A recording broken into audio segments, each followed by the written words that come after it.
Wire is brought to you by Resora. Elevate your real estate marketing with Resora.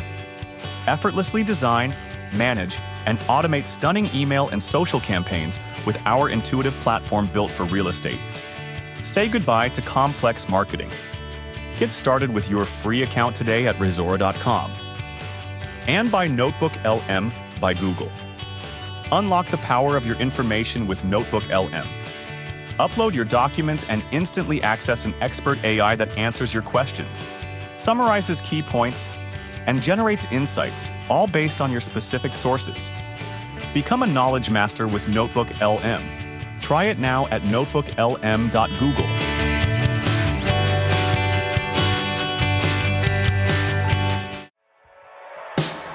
Wow, so last week in real estate was it was pretty wild. Some big names stepping down, legal battles heating up, and these new brokerage models, they're really making waves. I got to say, it's hard to keep up with, even for me, and I'm in the thick of it. Yeah, no doubt. It's definitely a crazy time for the industry. And it's not just about, keeping up, right? It's about really understanding how these changes, how they impact your business and how can you adapt and stay ahead of the game. Absolutely. Yeah. So okay, let's just jump right in. Let's talk about Amy Lessinger. Okay. Stepping down as president of RE/MAX. Huge news, right? Big news. And this comes after a pretty rough period for them, declining revenue and a shrinking agent count, which is never a good sign, right? And Lessinger, she was a RE/MAX veteran, almost 30 years with the company. So this move, it definitely sent shockwaves through the industry, wouldn't you say? Yeah, I think it really makes you think about what those traditional brokerages, especially ones that have been around for a while, the challenges they're facing. The market's changing, Yeah. Agent expectations, they're different now, and then you have technology just disrupting everything.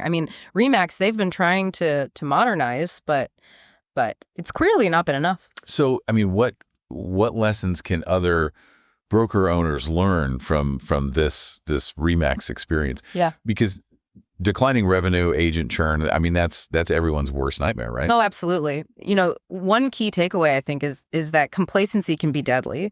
You can't just sit back and rest on, past successes, not in this market. Doesn't matter how big you are, how established your brand is. You have to constantly be innovating, adapting to these new technologies and finding ways to, attract and retain top talent. It's like evolve or die, right? Yeah. Exactly, yeah. And another thing is you have to understand, how the demographics of the agent pool, how that's changing. Younger agents, they have different expectations, different priorities. They're tech savvy, they're entrepreneurial, and they're looking for brokerages that can support their individual growth and provide them with the tools and resources, to succeed on their own. Right. So it's not just about offering a competitive commission split anymore. It's about creating a culture, right, that appeals to this new generation of agents and providing them with mentorship, training, a clear path to building their own successful businesses. Yeah, exactly. And speaking of new models, we got to talk about the cloud-based brokerages. Mm-hmm. They're really shaking things up. EX Realty, them, they're a major disruptor.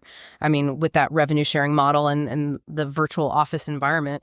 They are attracting agents and they're attracting them fast, but they're also facing some legal challenges. Yeah, that class action lawsuit about their commission structures definitely raised some eyebrows. It's sparking a debate about fairness, transparency. It makes you wonder if these new models, while they're innovative, are they maybe pushing the boundaries of ethical practices? Yeah, that's a crucial point. And it's something that all broker owners, it doesn't matter what your business model is, it's something to think about, How do you balance innovation with integrity? How do you create a compensation structure that's attractive to agents and fair to consumers, right?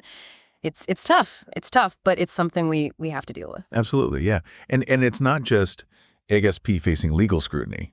The Hooper Commission lawsuit, it's still making headlines. Yeah. And potential settlements are totaling a whopping $44 million. And this case involves some big names. You got Weichert, Marks Bain Real Estate, big names. Yeah. And the Hooper case is significant because it's it's challenging, the foundation of the traditional commission structure. I mean, it's alleging that the current system where the buyer and seller agents typically split a commission, that's a percentage of the sale price. It's saying that is anti-competitive and it's inflating costs for consumers. And if the plaintiffs win, it could have a domino effect throughout the whole industry.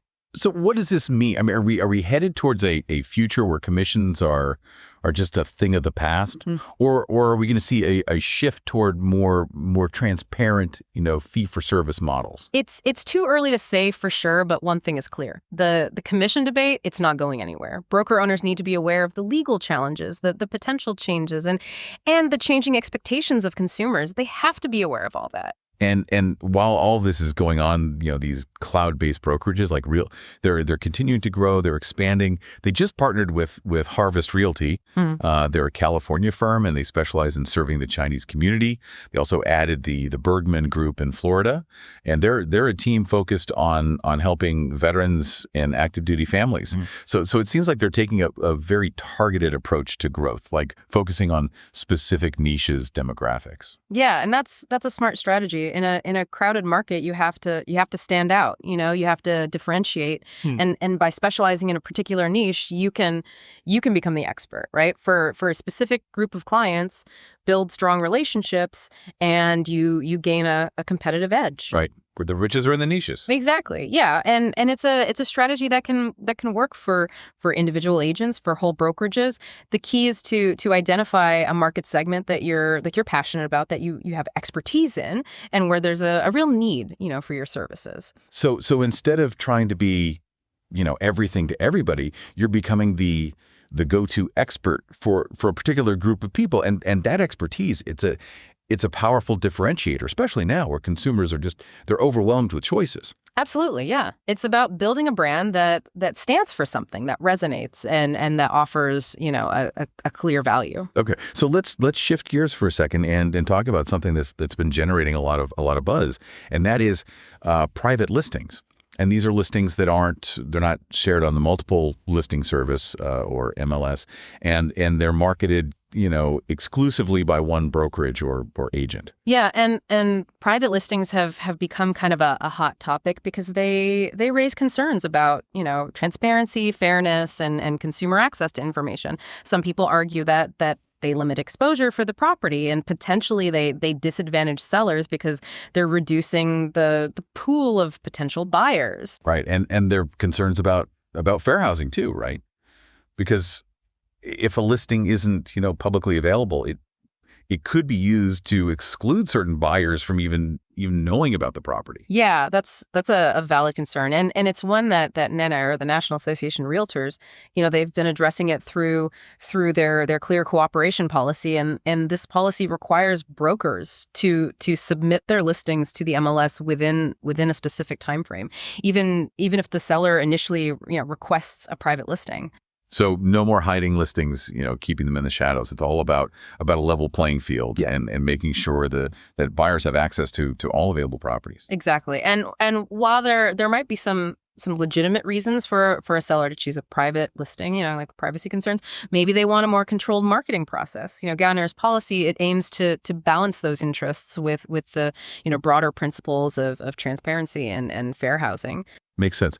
Okay, so we've talked about a lot of the challenges, the disruptions that are facing the brokerage industry, but in the midst of all this change, there are some positive trends emerging. Yeah, and one that I'm really excited about is this growing emphasis on company culture and agent support. Absolutely. I mean, we touched on the importance of mentorship and training, but it goes beyond that. It's about creating an environment where agents feel valued, respected, and connected to something bigger, right? For a larger purpose. Yeah, it's about fostering that sense of community, even in a virtual world. Yeah. And providing agents with the tools, resources, the support they need to really thrive. And it's not just about, feeling good, warm and fuzzy. A strong company culture, it can really impact, agent productivity, retention, and ultimately profitability. So how can broker owners create a winning culture? Yeah. What are some things they can do, some concrete steps they can take? Yeah. Well, I think it starts with leadership. Leaders have to set the tone. They have to embody the values and create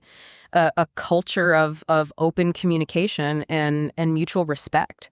And that means being, accessible, responsive, and genuinely invested in the success of their agents. It's about leading by example, creating a culture where everyone feels, they're empowered to contribute their best work. Exactly. I mean, beyond that, it's about creating opportunities for connection and collaboration, regular meetings, virtual meetings, online forums, social events. These are all ways to foster a sense of community, a sense of camaraderie, even when agents are working remotely. Right. And don't underestimate the power of recognition and appreciation, celebrating successes, acknowledging, hard work, showing your agents that you value them, that you value their contributions. It can go a long way. It really can. It can build a positive and supportive work environment. You're absolutely right. People want to feel valued and appreciated. It's just a basic human need. And when those needs are met, well, they're more likely to be engaged, to be productive, and to be loyal to their company. Okay, so we've covered a lot of ground here, from leadership shakeups and market trends to legal battles to best practices for building a thriving brokerage. I mean, it's clear that this industry, the real estate industry, it's in a constant state of change. But even with all this change, there are some incredible opportunities out there for those who are willing to adapt, to innovate, and to embrace the future. I couldn't agree more. It's an exciting time to be in real estate. And the brokerages that can navigate these changes effectively, they'll be the ones that not only survive, but they'll thrive in the years to come. Yes, absolutely. And to all our listeners, remember that knowledge is power. Stay informed, stay adaptable, and never stop learning.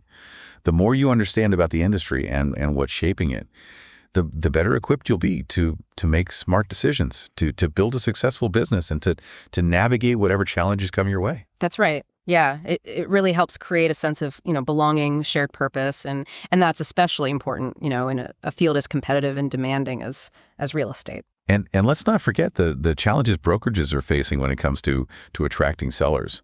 I mean, at a recent Redfin survey, it found that over a third of homeowners, particularly baby boomers, they don't plan to ever sell their homes. And that could create a real inventory squeeze, which is already a major issue in a lot of markets. It's a big trend, and it's forcing brokerages to rethink their strategies. Yeah. If a big chunk of homeowners are basically off the market, how do you generate listings? How do you keep that inventory moving? It requires creativity, and it requires a deep understanding of what motivates these forever homeowners, what their needs are. Right. Yeah. Maybe it's about tapping into that senior market, offering specialized services like downsizing assistance or estate planning guidance, or maybe it's about, finding ways to incentivize these homeowners to sell, maybe through creative financing options or home swap programs. Exactly. It's about thinking outside the box, Yeah. coming up with solutions that address the unique needs of this demographic. And it's not just about attracting sellers. It's also about managing client expectations in a market where inventory is tight and competition is fierce. Speaking of competition, let's talk about Compass. I mean, they've been on an acquisition spree, snapping up companies like at Properties, Christie's International Real Estate. I mean, they're clearly going for it. They want to be the biggest player in the game. But is it sustainable? I mean, is this aggressive growth strategy sustainable in the long run? That's the $1 million question, right? I mean, on the one hand, this strategy gives them, massive scale, a nationwide network, and a recognizable brand, but there are risks, integrating all these different company cultures, managing this huge workforce, and trying to maintain, consistent service standards across such a vast network. I mean, it's a huge undertaking. Yeah, like trying to herd cats, right? Yeah, exactly. Yeah. And they're doing all this while the market's, experiencing some turbulence. You got interest rate fluctuations, affordability concerns. It's all impacting buyer behavior. So it'll be interesting to see if they can, maintain this pace of growth, whether this gamble on size and scale, whether it pays off in the long run. Well, while Compass is betting on bigness, some brokerages are finding success by going niche. Yeah. We already mentioned Real and their partnerships with firms specializing in the Chinese community and veteran services. But you also have brokerages that are focusing on, eco-friendly homes, luxury properties, and even specific geographic areas within a city. Yeah, and this niche strategy, it allows them to become experts in that chosen market, right? To build trust with clients and to command, premium pricing. It's a way to stand out, Really? in a crowded field and to create a unique value proposition, something that resonates with a specific target audience. Right. The riches are in the niches. Exactly. And it's a strategy that can work for individual agents, for whole brokerages. The key is to identify a market segment that you're passionate about, that you have some expertise in, and where there's a genuine need for your services. So instead of trying to be everything to everyone, you become the go-to expert for a specific group of people. And that expertise can be a real differentiator, especially now where consumers they're bombarded with choices. Absolutely. Yeah. It's about building a brand that stands for something, that resonates with a specific audience and offers a clear and compelling value proposition. Okay, so let's shift gears for a moment and talk about something that's been generating a lot of buzz in the industry, and that is private listings. So these are listings that they're not shared on the multiple listing service, the MLS, and they're marketed exclusively by one brokerage or agent. Yeah, and private listings, they've become kind of a hot topic because they raise concerns about transparency, fairness, consumer access to information. Some argue that they limit the exposure for the property and potentially disadvantage sellers by reducing the pool of potential buyers. And there are also concerns about fair housing, right?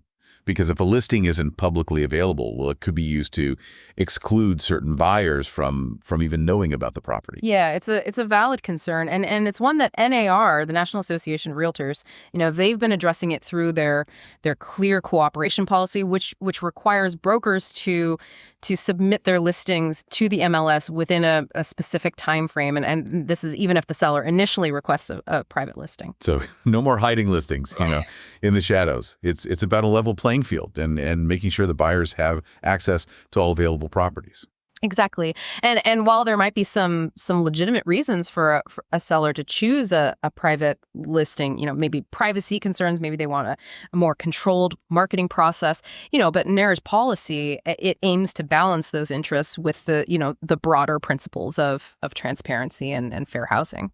Makes sense. Okay, so we've talked about a lot of the challenges, the disruptions facing the brokerage industry, but even with all this change, there's some positive trends emerging, and one that I'm particularly excited about is this growing emphasis on company culture and agent support. Absolutely. I mean, we touched on the importance of mentorship, training, but it goes beyond that. It's about creating a work environment where agents feel, valued, respected, and connected to a larger purpose. Yeah, it's about fostering a sense of community, even in a virtual world, right? Yeah. And providing agents with the tools, resources, the support they need to really thrive. And it's not just about warm, fuzzy feelings. I mean, a strong company culture, it can have a real impact on agent productivity, retention, and ultimately profitability. So how can broker owners create a winning culture? What are some concrete steps they can take? Well, it starts with leadership. Yeah. Leaders need to set the tone. They have to embody the values and create a culture of open communication, mutual respect. And that means, being accessible, responsive, and genuinely invested in the success of their agents. Right. It's about leading by example, creating a culture where everyone feels empowered to contribute their best work. Exactly. And beyond that, it's about creating opportunities for connection and collaboration. Regular meetings, virtual meetings, online forums, social events. I mean, these are all ways to foster a sense of community and camaraderie, even when agents are working remotely. Right. And don't underestimate the power of recognition and appreciation. Yeah. Celebrating successes, acknowledging, hard work, showing your agents that you value them, you value their contributions. It can go a long way. It can really help build a positive and supportive work environment. Yeah. You're absolutely right. People want to feel valued and appreciated. Yeah. It's a basic human need. And when those needs are met, well, they're more likely to be engaged, productive, and loyal to their company. It really does. Yeah, it can really make a difference. It seems like every week there's a new headline about lawsuits or regulations that are that are impacting the industry? I mean, it can be kind of overwhelming to keep up with it all. It definitely requires, staying informed. And it's not just about, understanding the letter of the law. It's about anticipating, how these changes, how they could impact your business and proactively adapting, adapting your practices. So it's not enough to just react, right? Yeah. You got to be proactive. Exactly. Yeah. Yeah. I mean, let's take a specific example. The ongoing commission lawsuits, the ones that are challenging that traditional commission structure. I mean, we talked about the Hooper case, but there are others. There are other lawsuits out there, and they're all putting pressure on the industry to rethink, how agents are compensated. Yeah, and these lawsuits are raising questions about fairness, transparency, and whether this current system, where the buyer and seller agents they split a percentage-based commission, that's really in the best interest of consumers. Right, and it's not just lawsuits. Consumer expectations, they're changing too. People are more informed than ever. They're used to transparent pricing in other industries, and they're starting to question, the value of traditional real estate services. So it's a combination of legal pressure and consumer demand. Yeah. That's forcing the industry to adapt. Yeah, precisely. And this adaptation, well, it could take a lot of different forms. We might see more fee-for-service models, where consumers, they pay for specific services rather than a percentage-based commission. Or we might see a shift towards, more buyer agency agreements where buyers explicitly agree to pay their agent's fee.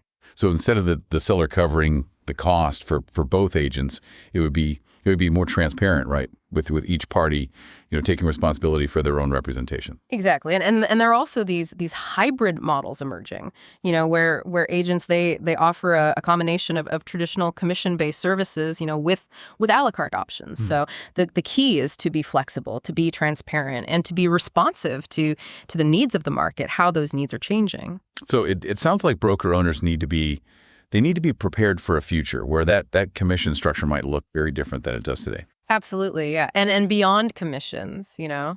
there are other legal and regulatory issues that broker owners need to be aware of. For instance, data privacy. It's becoming more and more important, especially with technology, the rise of technology and the amount of personal information that's collected and shared, during these real estate transactions. So it's not just about, protecting your client's financial interests. It's about safeguarding their personal data too, right? Exactly. And there are regulations like the California Consumer Privacy Act, the CCPA. They're setting new standards for data privacy and giving consumers more control over how their information is used. So broker owners need to make sure that they're compliant with these regulations and that they have, clear policies in place for how they're handling sensitive data. It seems like this legal and regulatory landscape, it's always shifting. So how can broker owners stay on top of it all? I mean, how can they make sure that they're operating, within the bounds of the law? Well, that's a great question. First and foremost, it's about staying informed, subscribe to industry publications, attend conferences, consult with legal experts. I mean, there are a lot of resources out there that can keep you up to date on all the latest developments. So don't bury your head in the sand. Be proactive. Exactly. Yeah. And secondly, don't be afraid to ask for help. There are attorneys who specialize in real estate law, and they can provide guidance on compliance issues, contract drafting, risk management, investing in legal counsel. It can save you a lot of headaches down the road. Right. An ounce of prevention is worth a pound of cure. Exactly. Yeah. And finally, create a culture of compliance within your brokerage, train your agents on ethical practices, data privacy, fair housing law, all those relevant regulations. And by fostering a culture of compliance, you can minimize risks and protect your business and your clients. Well, we've covered a lot of ground in this deep dive. from leadership changes, market trends, legal challenges to best practices for building a thriving brokerage. And it's clear that the real estate industry it's in a constant state of flux, but even with all this change, there's some incredible opportunities out there for those who are willing to adapt, to innovate, and to really embrace the future. Yeah, I couldn't agree more. It's an exciting time to be in real estate, and the brokerages that can navigate these changes effectively, well, they'll be the ones that not only survive, but they'll thrive in the years to come. Absolutely. And to all our listeners out there, remember that knowledge is power. Stay informed, stay adaptable, and never stop learning. The more you understand about this industry and the forces that are shaping it, well, the better equipped you'll be to make smart decisions, to build a successful business, and to navigate whatever challenges come your way. So thanks for joining us on this deep dive, and we'll see you next time for another fascinating look into the world of real estate. Hey there, thanks for tuning into The Wire. If you're enjoying the show and want to help us keep bringing you the latest in real estate, visit us at thewire.fm and click the Support the Wire button in the main navigation. Your support makes all the difference. Thank you.